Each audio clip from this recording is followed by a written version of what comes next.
who's listening. My name is Ryan Brooks. Folks, make sure you check out Sean, because Sean has actually returned to Orion. He took a little break, but he is back, and it's the truth, all the way from Australia, with two's company, three's allowed, Sunday mornings from midnight to 3 a.m. on the East Coast. That's 9 p.m. to midnight on the West Coast.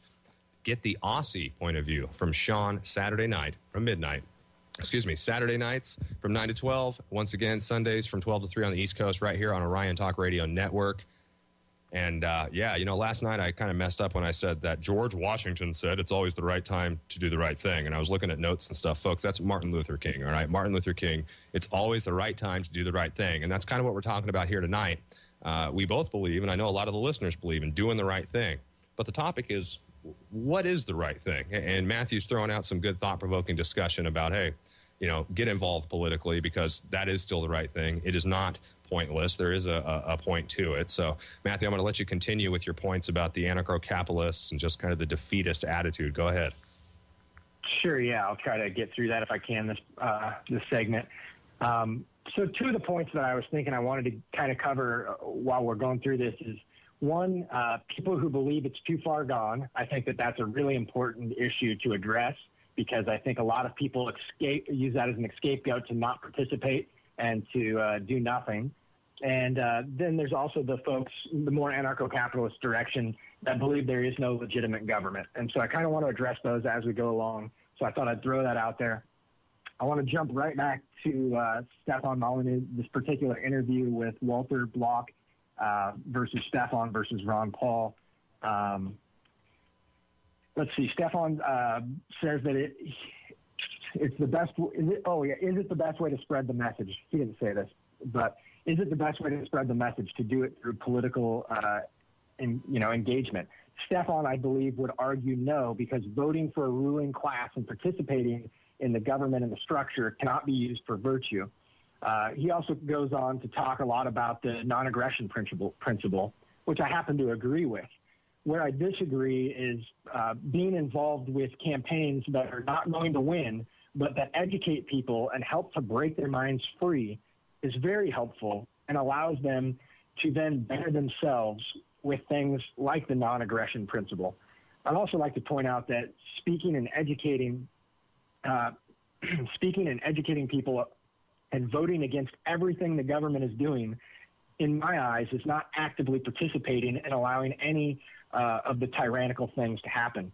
I do understand his point of view of if you're even participating by voting or contributing in any way, you are thus giving your consent.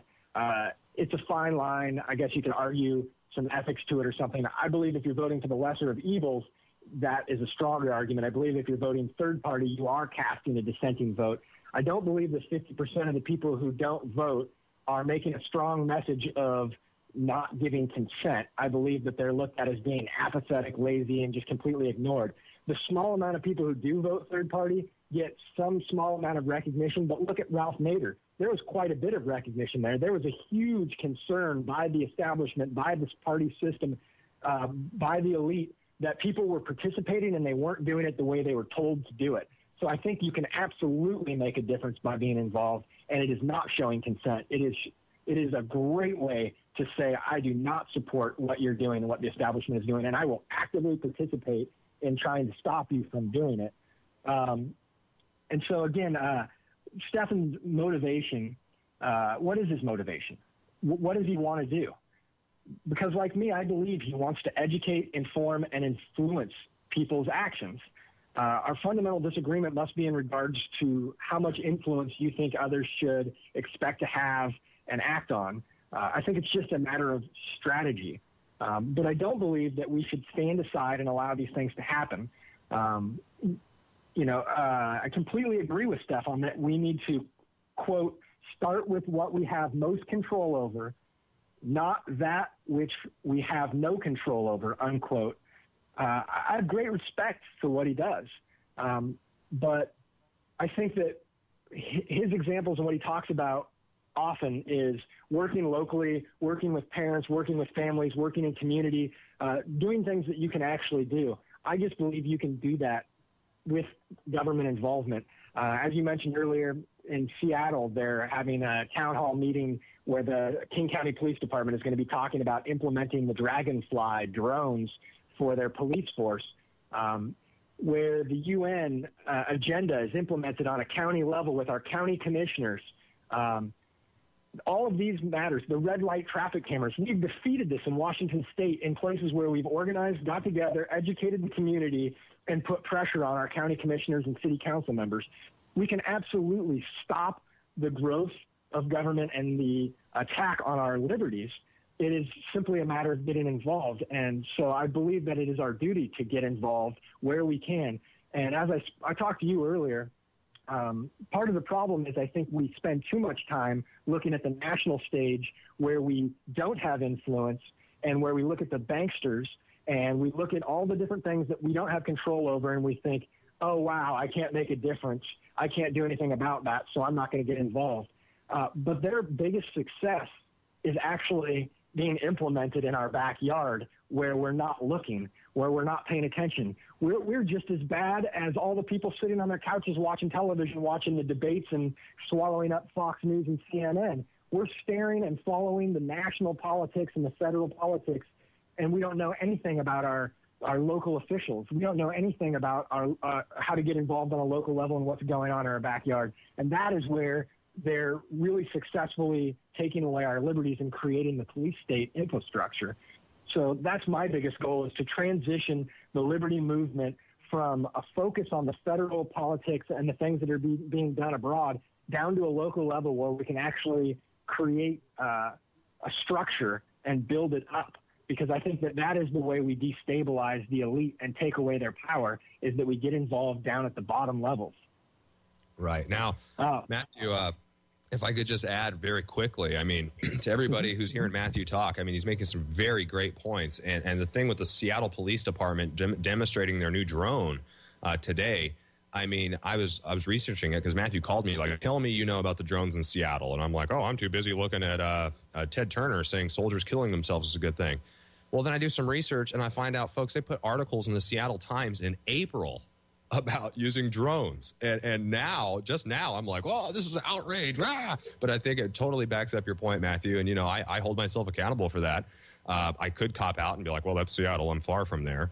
But also, I mean, once again, you're on the money as far as, you know what, we're paying attention to these big, huge things that is a waste of time to try to change when you've got Agenda 21 in your backyard and drones flying above you because your city just said that's okay. I mean, just crazy stuff. We got about 2 more minutes, man. I'll throw it back to you and just keep going where you want to go here. Yeah, I'll finish the last part I was going to say about Stephen Molyneux. He talks about the lack of success with the liberty movement, the Ron Paul supporters. And one of the things I might pose is, could that possibly have anything to do with the complacency and apathy that has led us to where we're at and how bad things have gotten? Could it be because individualists and principled people who oppose controlling other people generally steer clear of politics, allowing the power-hungry and overambitious people to rise to power? That, I believe, is the fundamental problem, is that we need to have principled people who do not desire to be in power to take over, to take the reins away from them, to restore the power back to the people. And I believe in moving that way incrementally. I'll get into that in the next segment with Larkin Rose and more on is there a legitimate government? Because I think that's a really important thing to also discuss on the same topic. But again, you know, local, I think, is really where the most important work needs to be done, and that's where we can really make a difference. Most people don't know what PCOs are in our state, and most people think that the parties are so corrupt, and they don't understand that we can take over the parties, and it happens all at the grassroots. And the last thing I'll say this segment is I always heard the term that a small group of people control our government and control everything that's going on. And my argument back to them is that's because only a small group of people show up. Well said, my friend. And, you know, I'm just looking. I want to give a special hello to Cracker in the chat room because he's a loyal listener. He comes into all the different chats on Orion and always is bringing up great points. But he's talking about, like, hey, did we have any say in the drones or the red light cameras? Did we have any say about our military action that this country has been involved in. And in closing, because I know we got the break coming, I would say that if we were paying attention with some of these things, it's different on a county level, a state level, a city level. But, I mean, just the drones here. I mean, they're talking about it in April. We slept, and now they're about to do it, and now people are getting mad. Also, talk about Washington. I mean, they had the red light cameras. The people found out about them, and they shut them down. So it's not too late to try to do something about it, but it is about getting organized at a local level. Folks, we are going to keep it moving here on the other side of the break. Sound of Freedom, Orion Talk Radio. I'm Ryan Brooks, special guest Matthew Hayward. Flawless Science believes you.